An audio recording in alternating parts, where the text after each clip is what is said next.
Hello again, everyone, and welcome to the 8th Monitor Community Call, the first for 2025.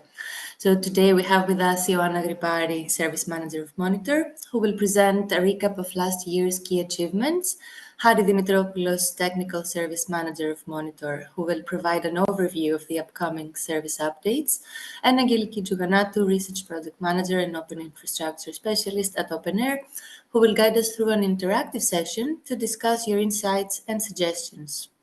A few housekeeping points before we begin. During the presentation, please keep your microphones muted and cameras off. For the Q&A session, please feel free to unmute and turn on your camera if you wish to participate.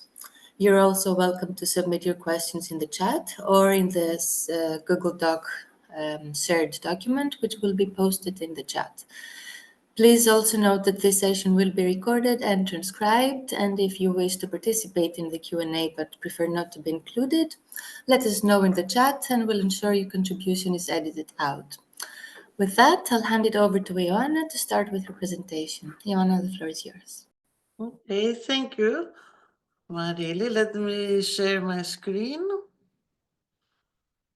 Okay. All right, so you should hopefully all be able to see my screen now. Yes, we can see that. Okay, so I thought Julia was going to be here. Never mind. So instead of Julia, we have Angeliki. So what I'm going to go over today is the changes that we did in 2024 in the monitor service. Mostly we were focused on enhancements in performance and the addition of new dashboards and new users. But we still have a few other things that we can share with you. So I noticed that there are a couple of faces I haven't seen in a Monitor Community Call before.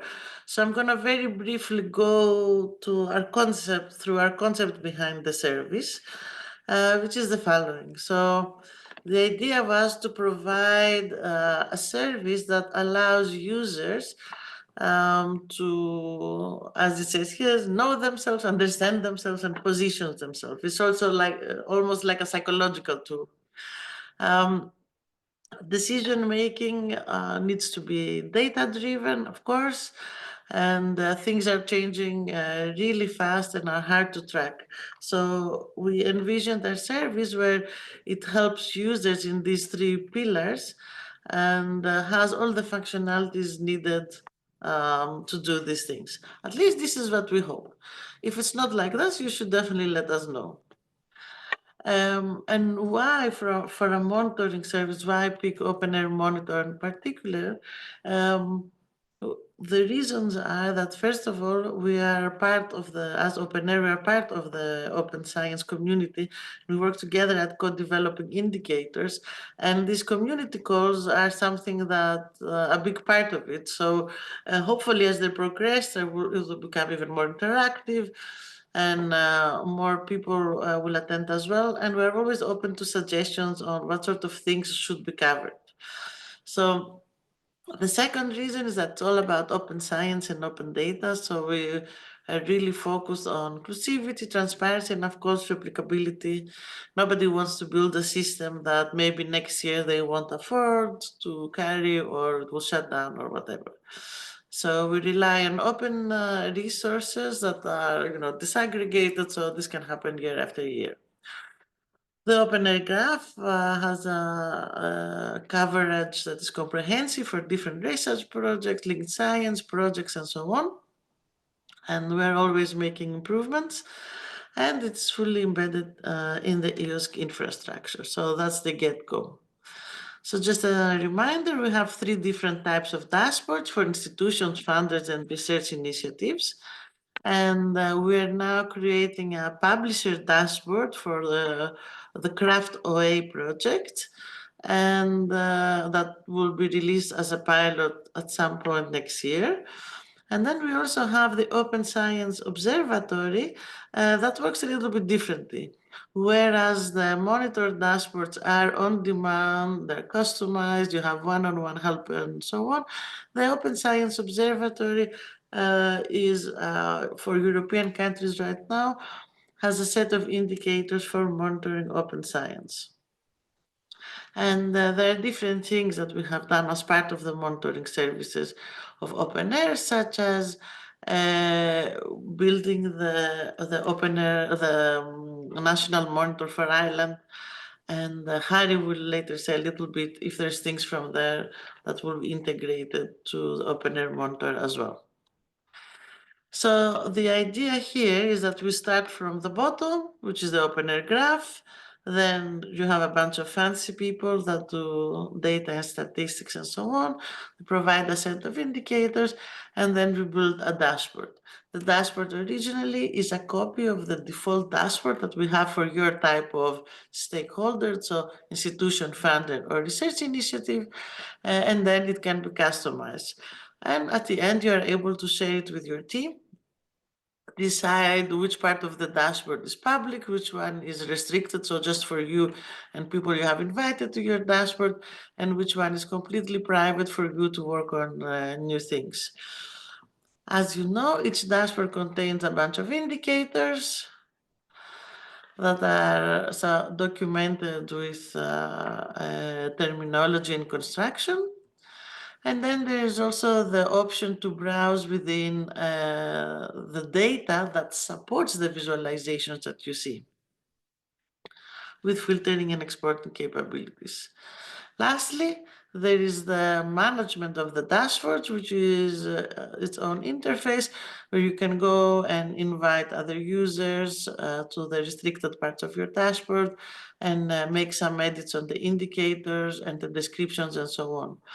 So, for example, if we're showing a visualization, let's say, of your data sets over time, and there is a huge spike, then you can go under that indicator and add in the description that that spike was due to, I don't know, something, that project being completed.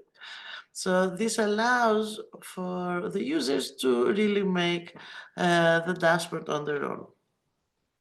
Now, one of the things about this is that, as you see here in the bottom, it relies on the OpenAIRE graph, which means, to be more specific, that every time a visualization is rendered, it makes a call in the StatsDB, as we call it in OpenAIRE, which is a statistical database that comes at the end of the graph after everything is cleaned and so on. So we make a live query on about 250 million research products across multiple tables linking the different entities, which meant that we spent most of 2024 optimizing the databases and the workflows behind. Here on the bottom right, you can see the graph pipeline of how the data makes it to you. So there's an aggregation of different sources, there's enrichment via text mining, and artificial intelligence. Then we deduplicate, then we deduplicate again, and we propagate metadata across records. And then we do a final cleaning and finalization of the graph. Here, we create the statistical database where the monitor relies on. Still a database of all the research products in the graph. So what we did this year is that we made additional optimizations for the back end, so the visualizations render faster than before, and we worked on having a scalable infrastructure. So as we add additional indicators and additional data and so on, that everything works nice and well.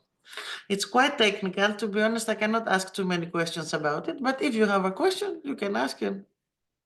We'll figure it out. If we cannot answer, we'll answer via email. Okay, we also made some changes on the visualization. So we added some new type of charts and some button to scroll between visualizations, and in general some enhancement there. So you can see here, for example, that we add the tree maps. Here's a visualization of the most open field of science at level 2 by the number of gold open access publications. So the most shaded here is clinical medicine, is the most open for the particular dashboard that we're looking at, and then less so, and so on. Here, if you were to click on here, you would have the option to download the data, download the visualizations, and so on and so forth, filter it, etc. This is another type of visualization that we added for, because sometimes it makes it to have the option to show interesting dynamics in a different way. Now, in your own profile, if there's a visualization type that you find it doesn't have the insights that you want, or you just find it boring, we can always change it. It's super easy for us. And we added these buttons that you see here in the end, so we can have multiple charts. So for example, here we have a chart that a user can see it by funder or over time.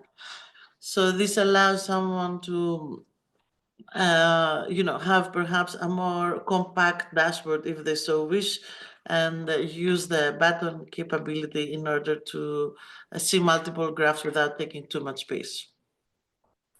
Okay, in terms of the indicator enhancement, before I get into the details, I just want to say that this is kind of the framework that we've been working on right now, and now we have completed it. So once we do the final improvements in these indicators, we're going to move to additional ones, and there will be a new circle for you to look at.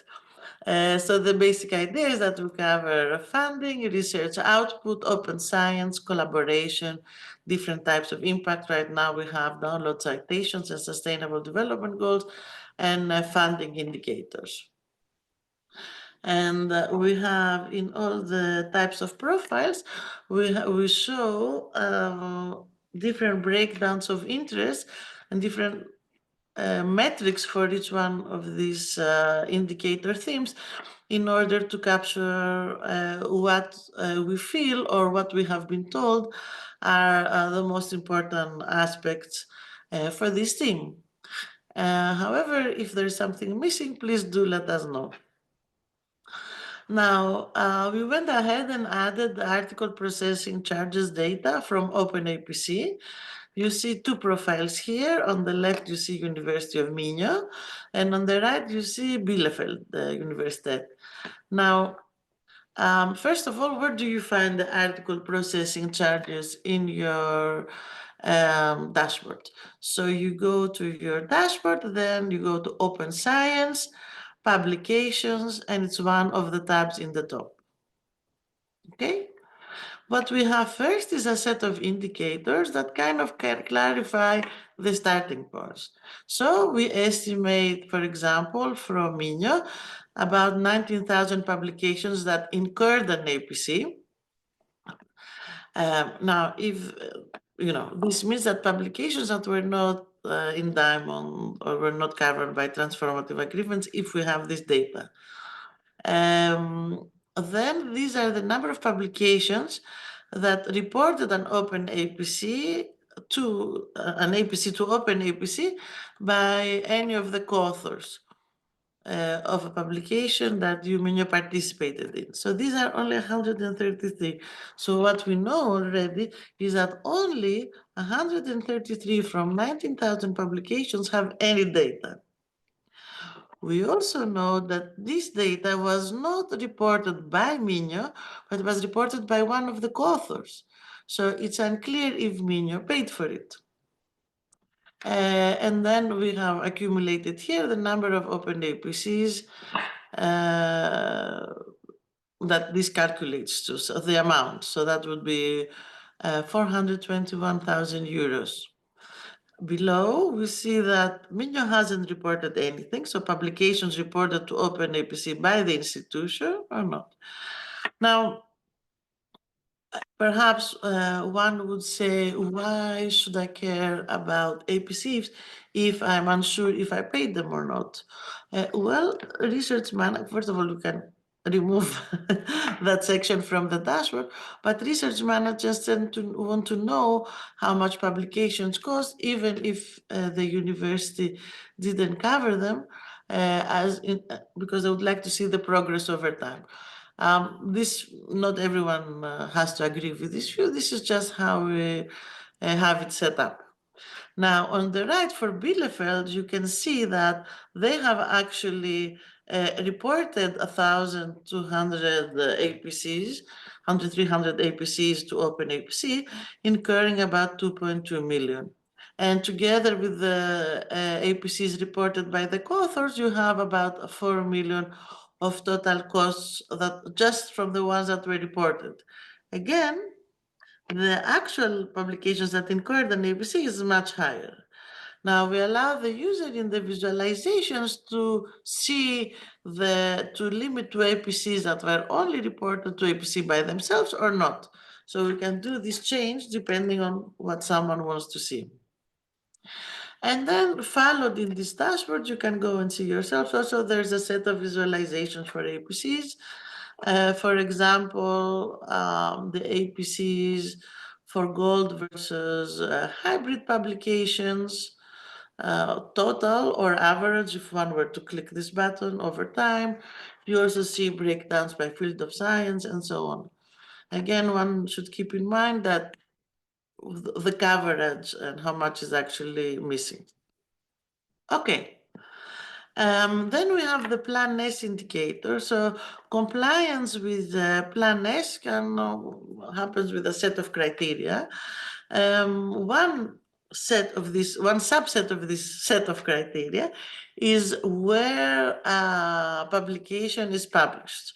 So if a publication is published in a Diamond Journal under a transformative agreement, in a gold open access journal, or in a transformative journal, i.e. a journal that is transforming from hybrid to gold, then it satisfies the Plan S requirements in terms of where it was published. There are other requirements about timing, about repositories and so on. This is the one we focus for the start. Now, I want to mention here that we get the transformative agreement data from OpenAPC, but not all of them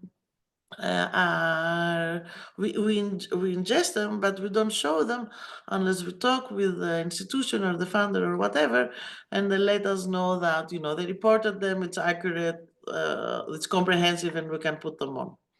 So if you have given your transformative agreement data to OpenAPC, please let us know so that we show it in your dashboard.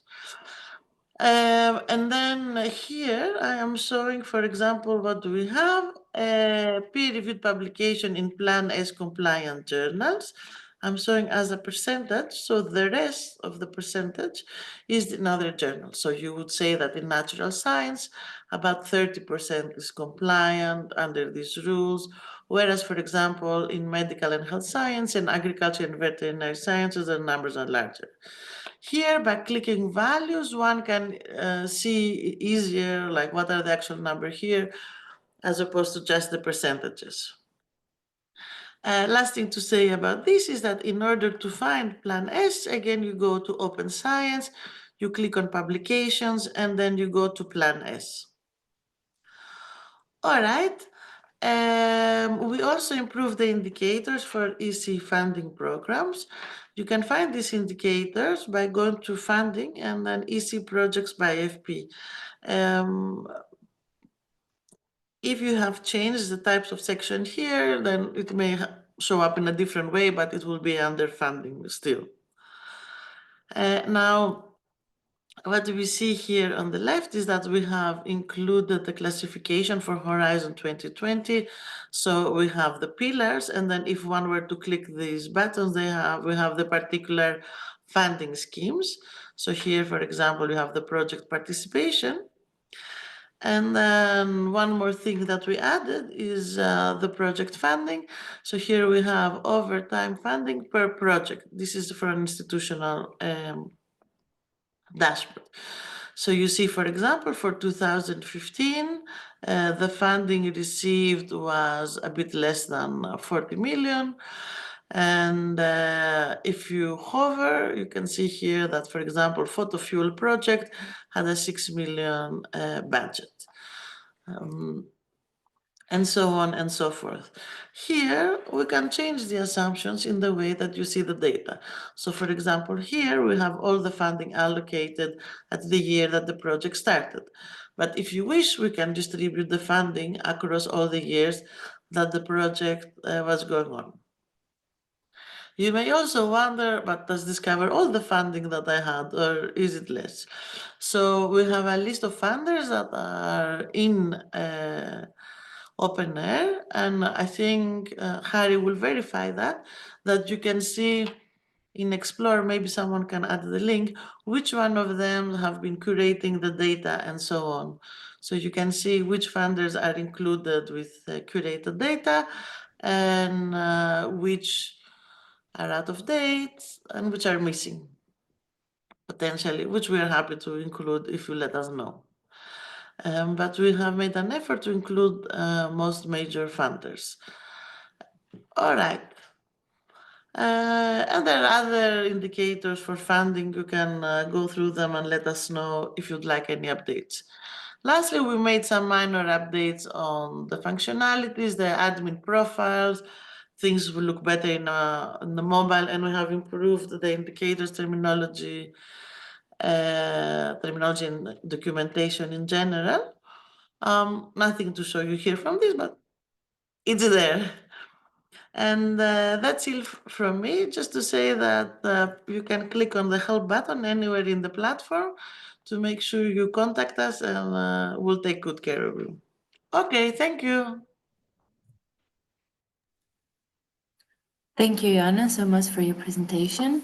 Are there any questions anyone would like to address to Joanna before we continue with Harry's presentation? Please feel free to write your question here in the chat or in the Google Doc we shared. If not, we can move on with Harry's presentation. Okay, thank you. Let me share my screen. Sorry.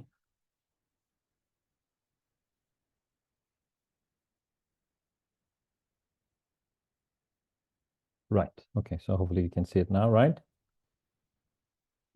Yes, we can see it. Okay, great. Let me, I didn't want to show that. I'll start with a brief, just one slide really, to be honest.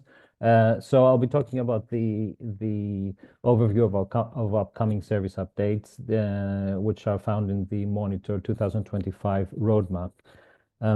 So this roadmap is will be available as a Trello board, which you will be able to find within the OpenAIRE Monitor website. So before I show you the Trello board directly and we go through it, just to give you an idea of how it's organized. It's organized in 7 columns where we separate the different sections of what we're going to develop. So there's one column for to do, which is all the upcoming or planned tasks that have not yet been started. So this is things that we're thinking about, the community has suggested, and ideas that we have. They don't have deadlines because they're in the backlog of work items that we're planning. There's a section on a column on UI UX improvements, and there we capture all design, usability, and interface related enhancements. So it could include redesign of our user flows, visual updates, accessibility improvements, or other kind of user-centric tasks. Also, if new documentation is added or updated, this will be shown there. All cards that go under this column should have a deadline. Then we have a section on new indicators, which is about tasks related to defining, implementing, and validating new indicators. And then once the indicators are ready, they move into the following sections, which is the different types of dashboards that we have. So we have a column for institutional dashboards. So this is for work items specific to developing, refining, or maintaining dashboards tailored to institutions. So again, all the following dashboards have deadlines. So any indicators that now we are implementing for the institutional dashboard will be there, or any specific functionalities. In a similar way, we have a column for the funder dashboards. So again, anything related to building or updating dashboards for funders will include there, with the addition also that there might be some text mining specific cards for funder dashboards. Now, there's another column for the research initiatives dashboards. Again, the same idea. Then there is a column for the publisher dashboards that Diana mentioned, where we'll be focused on building or updating dashboards for Diamond Open Access publications. And then there's a section done where any card that has been completed will move there, so you know that it's been implemented. And so let me go to the Trello board, because I don't have another slide. I want to show you directly on the right. So now hopefully you can see the Trello board. So okay, the Trello. So here are the columns I talked about. So you see the to-do, UI UX improvements, new indicators, institutional dashboards, funder dashboards, and research initiative dashboards, and the publisher dashboards. And there is the done sections, which nothing is done yet because this is the 2025. So this is the new roadmap. So I will start first with the dashboards that we already have, and then go there because these are more of the things that we are planning to do, so that you see what is kind of imminent. So for the funder dashboards, Joanna talked about the Plan S indicators, for example. Well, these are available for the institutions at the moment, but they're not available for the funder dashboards or the research initiative dashboards. So this is our first task to be finished by February. So you can see the deadlines there, February 28th. I mean, this is not the day, it's more the month, but it means that by sometime in February, these will be implemented. You also see these color coded things. If you're familiar with Trello, you can click on them and you will get more information. So anything green relates to funders, blue open science, we have color coded them. So so let me show you also here in the dashboards. So for example, I have here open the dashboard for University of Minho. So if I go to Open Science, publications, and Plan S, you will see the indicators that we have there already. Whereas let me open, let's see, the EC dashboard, which is a funder. If we go to Open Science for publications, we don't have that section there.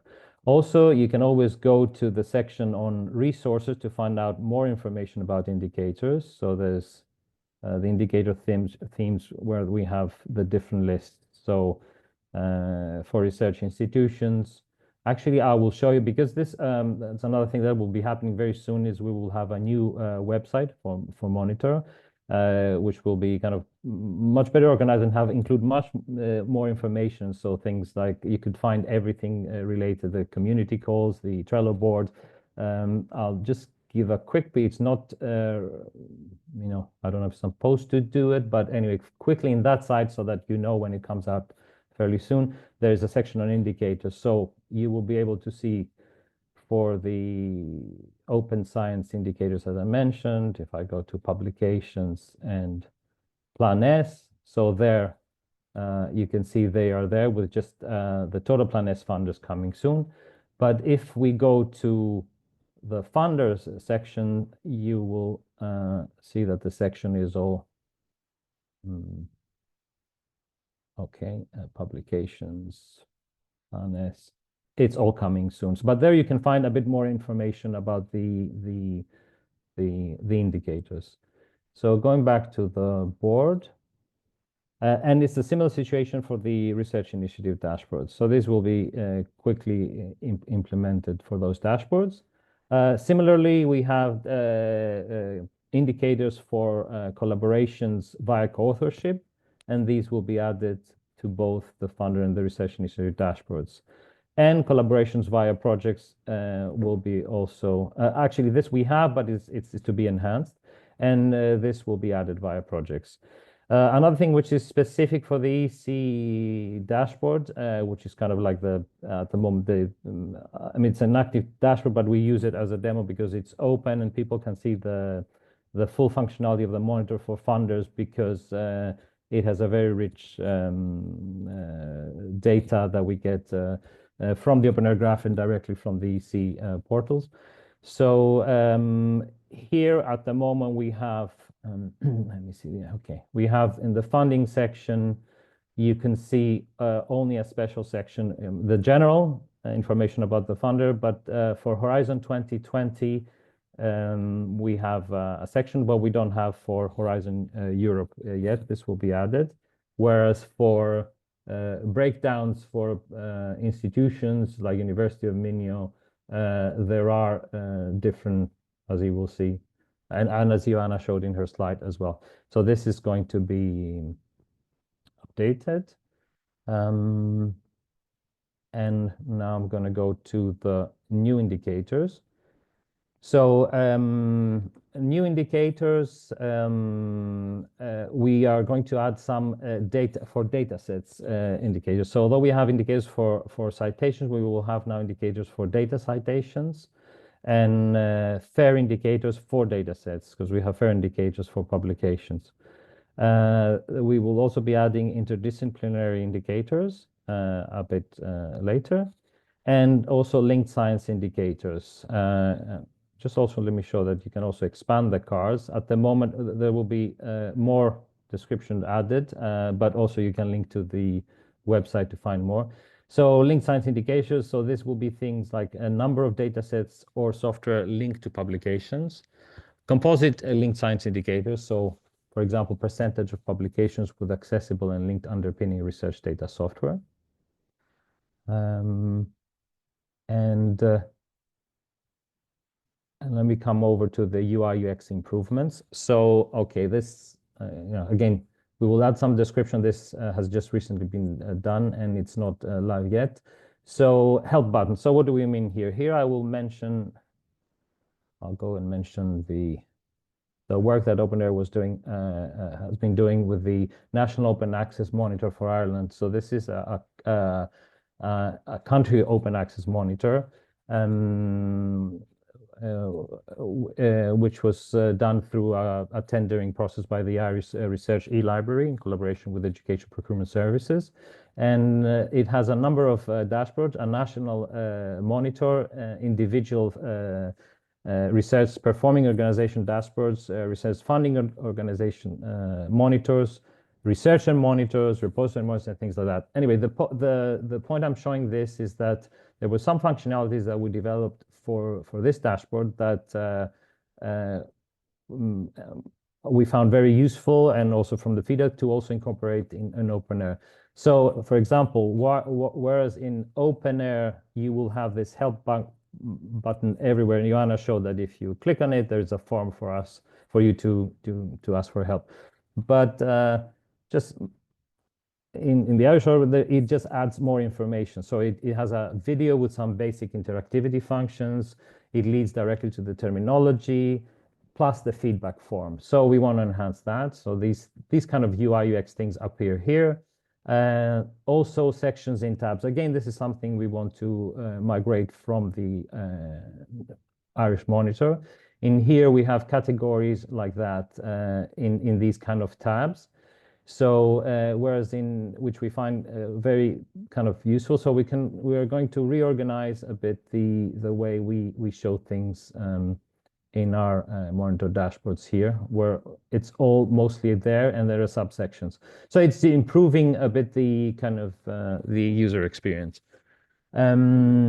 Copyright methods okay, this another function that is available here and is coming in the OpenAIRE Monitor as well, is that in the National Open Access Monitor for Ireland, you have this embed functionality. So users of the dashboard can use code to embed on their own website a graph, which whenever it will be updated on their dashboard. Okay, and then there's the to-do, where we add any new ideas that we have either from, oh, sorry, I probably forgot to mention the publisher dashboards, but Joanna mentioned about it. This will be publisher and journal dashboards with indicators that will come from the Craft Open Access project that we're working on. So anything developed in that project that will creates an indicator, we will be also adding to the monitors, to the publisher dashboard, which is new. So in the to-do section, we have, I see here collaboration indicators. We will add breakdowns by FOS, trends and sustainable development goals. We will add a collaboration index in the collaboration section. As I mentioned before, for the EC, we'll adding Horizon Europe subsection. Funders, apart from the EC, I mean, the EC has funding streams,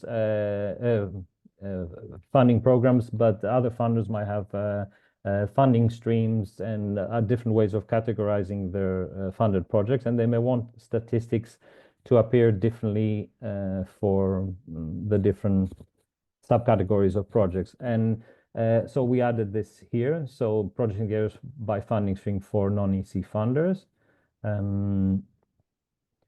And then, okay, this section now here is a couple of indicators that we will be creating based on work that we've been doing recently on pilots we've participated in 5 or 6 pilots with the UKRN, the UK's Reproducibility Network program. So there was a number of pilots in which we participated and which resulted in new text mining ideas that we created and new indicators we haven't developed yet the indicators, but we're thinking of developing.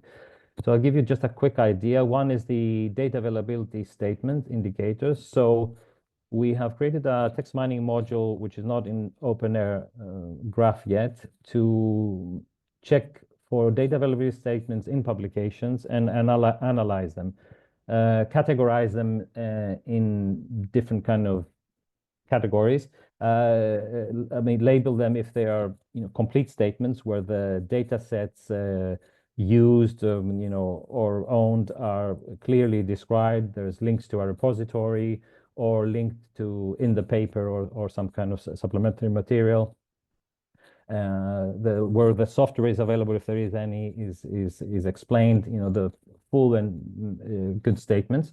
So and there's also other publications which might say we have the data available, but it's upon request. So that's another category. Others might say it's restricted, but they have to give a reason of why it is restricted. It could be due to ethical reasons, could be medical data, and things like that. So we categorize them according to these categories.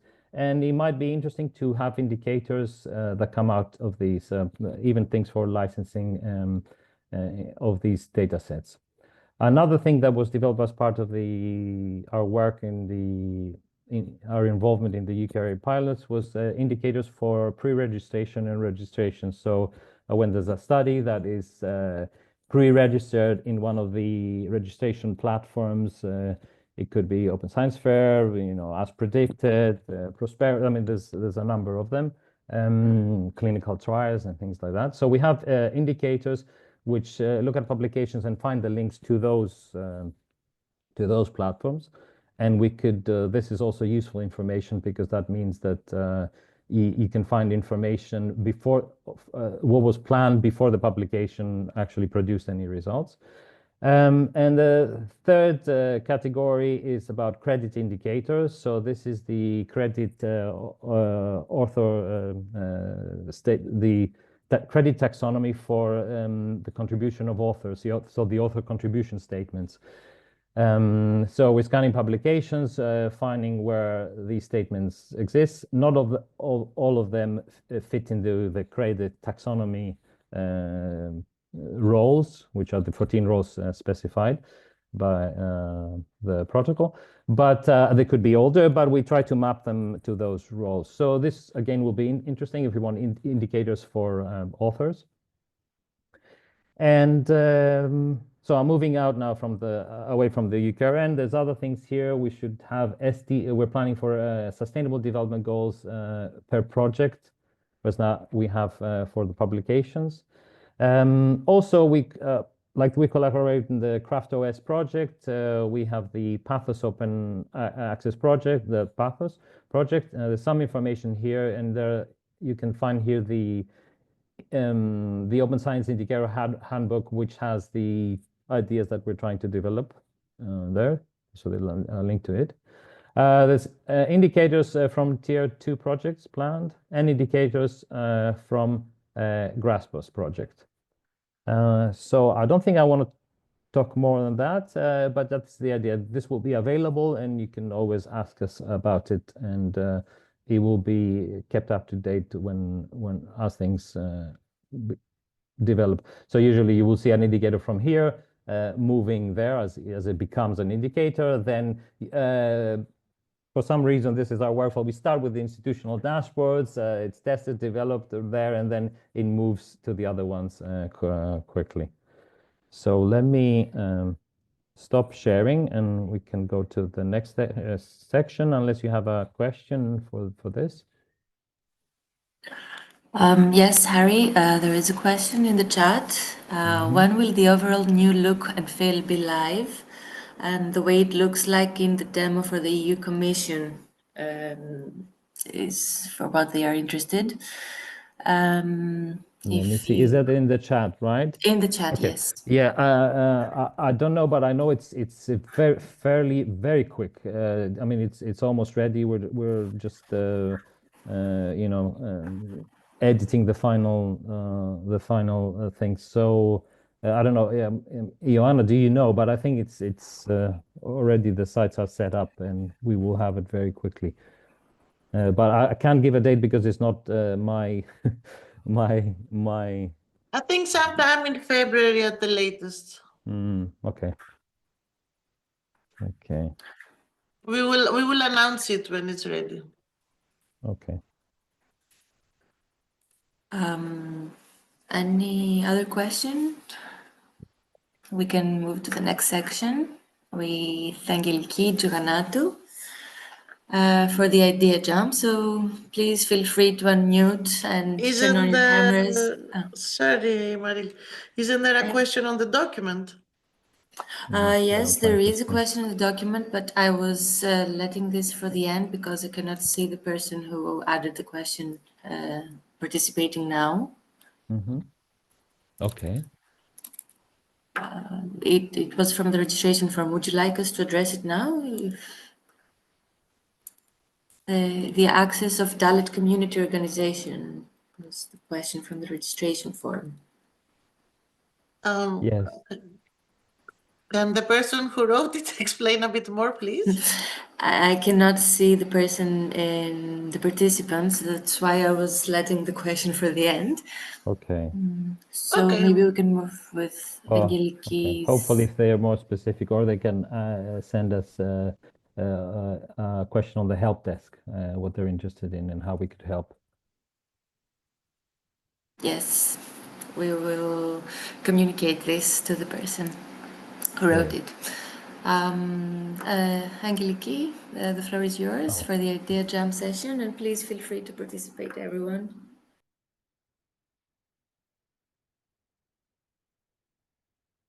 Angeliki, you're muted. Yes, thank you, Marily. So hi, everyone again, and please, if you can go to menti.com, or you can use this QR code. As I said at the beginning, we will do this kind of interactive session to push a bit the discussion and see what you think and how your experience is with the monitor, and get like your views if you have any challenges, so we can discuss this with Joanna and Harry. So I'm leaving this here for a couple of like more seconds for you to join us, either with the QR code or the code. And I think Marilee has already shared the code on chat, so I will go to the next slide, which is where you're from, so your organization, so to get an idea from where you're coming from and what is your like either already using the dashboard and monitor, or what your interests are.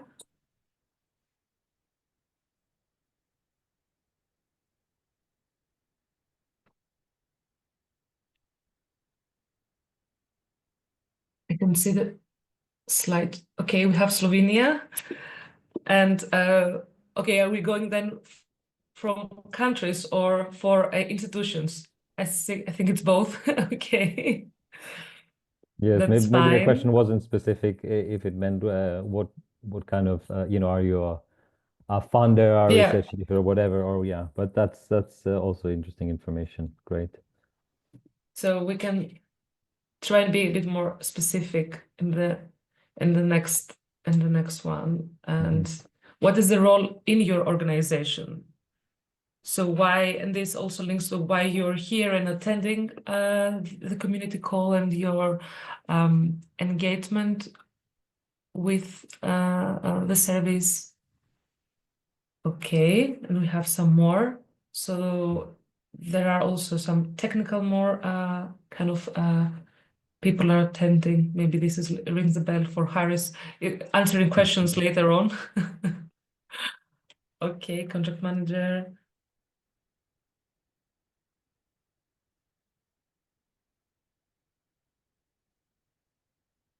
Okay, so moving to the next one, although I think not everyone is responding yet. Okay, we have some more science manager in a funder organization. So we've got also the idea of the funders being here. E-research scientist analyst. E-research, okay. And moving to the next one. So which monitor dashboard are you using? So is it an institutional monitor? Is it the funders one? Okay, we have +1 for funders. Research initiatives monitor, like part of the, like if you're part from like the Alliance, University Alliance, or none yet. And you're here because you really want to get an idea and get to know more and how you can have it in your own organization. And I think it's a great opportunity to discuss more here today.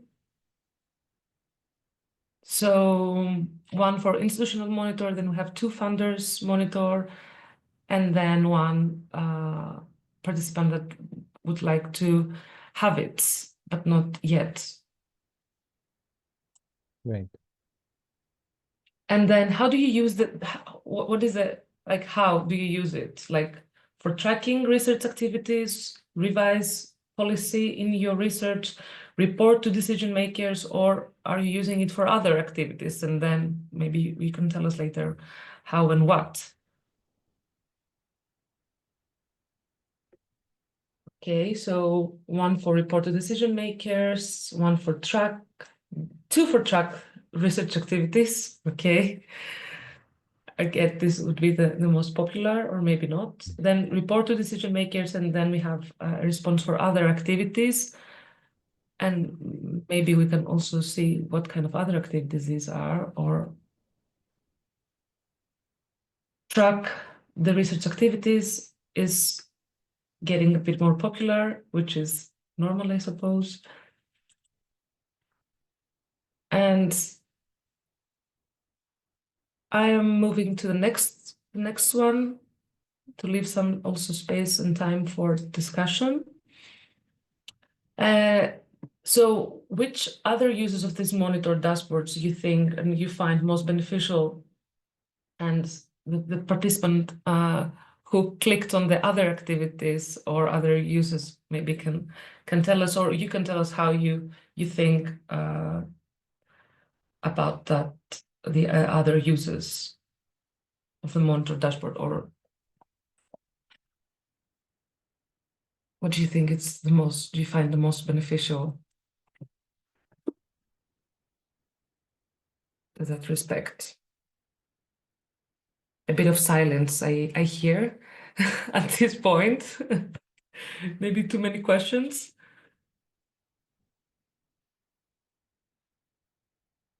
Okay, I move to the next one. Okay, verifying the data in OpenAIRE Graph. Okay, I think that's a good point. That's a good one. Okay, our monitor is not actively being used, but I would like to make it more exploited. And I think that's quite interesting. Maybe we can keep this for our discussion. Just in a bit, what do you think? Oh, visualize the data of the OpenAIRE Graph. Yeah, certainly. That's also a good point. So moving to the next is describe your experience with the OpenAIRE monitor so far in 3 words. I will just leave 1 minute here because I would like to have like a short discussion at the before the end of this community call. So even not 3 words, but maybe 1 or 2 words, then just spark it and get a little feedback from your side on how you think it's the most, or is it the most, like, is it very useful for you now? Do you have challenges on using it? Do you think we should take into account elements to change? Okay, and there is the progress, the first response, a positive response. Okay, a game changer. I like that. Resourceful and comprehensive. I like the game changer, but of course the comprehensive and resourceful. So I'm moving to the next question, and here's just for the Happy New Year. What is the wish for 2025? What future are you waiting for this year for the OpenAIRE monitor? What is something that you really need? It should be like, we should consider it, and we should strive and push more and forward. And we'd also love to hear from your side ideas and discuss with you and reflect on new indicators. So I would also love to hear more about that from your side. But maybe you also have something more concrete and urgent for the new futures. And the first response is embedding visualization to unique websites. And maybe I will give the floor to Ioana or Harim if you want to say something more on that, either the new futures or the and better engagement by institutions. So maybe you can, what do you think, Harry, on that? No, for the embedding visualization, yes, this will be able to happen because of the embed functionality that will be added. So there will be code snippet you can add to your websites if you have a dashboard. So this is something that is was part, I think I said it also in the roadmap. Yeah. Yeah, definitely. Okay. Better engagement by institutions.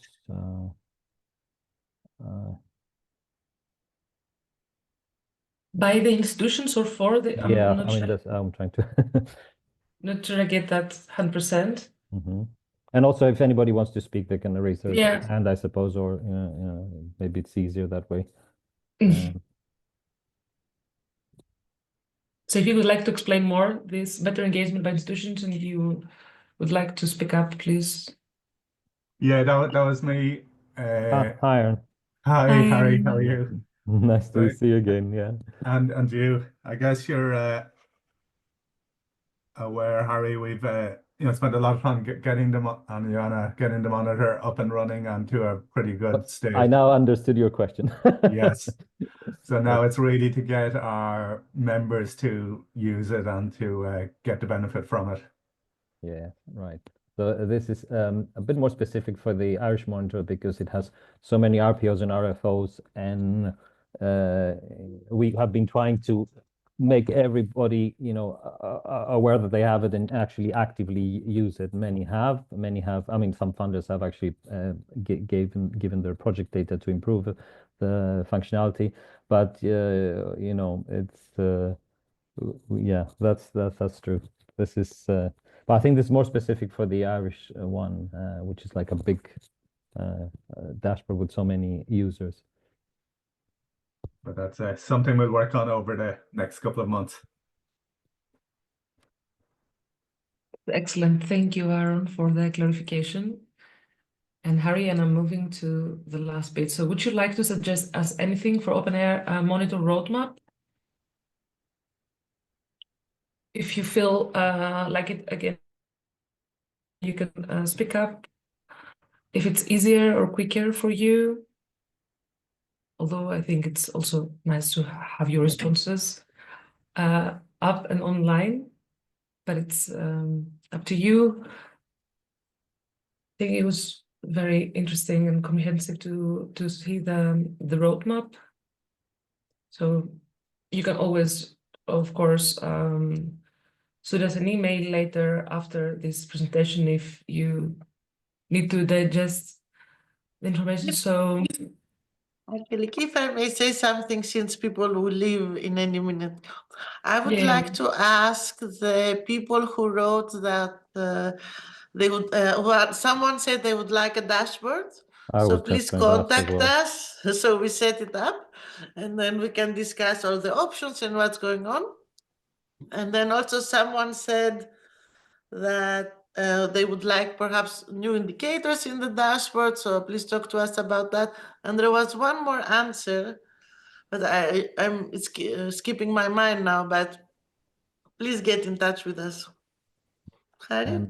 No, I also see the what was added now, easier overview of different open access percentage rates for all different RPOs and RFOs on the national monitor. So we keep that for the Irish one as a comment. Great. Thank you. This is good feedback. And then I think before Marilee does the closing, of course, thank you so much for the insights and the presentation. And as Joanna and Harry said, you can always. I don't want to ask the person who would like to have a dashboard to speak up, but just send us an email and get. Yeah, we're only a get back to you. help button away. You can just click on it and please send us whatever you want. So thank you, everyone, all three of you, for your presentations and for being here, and all the participants. Please don't forget to communicate with us via the help desk, and wish you a nice evening. See you at the next call. Bye. You all.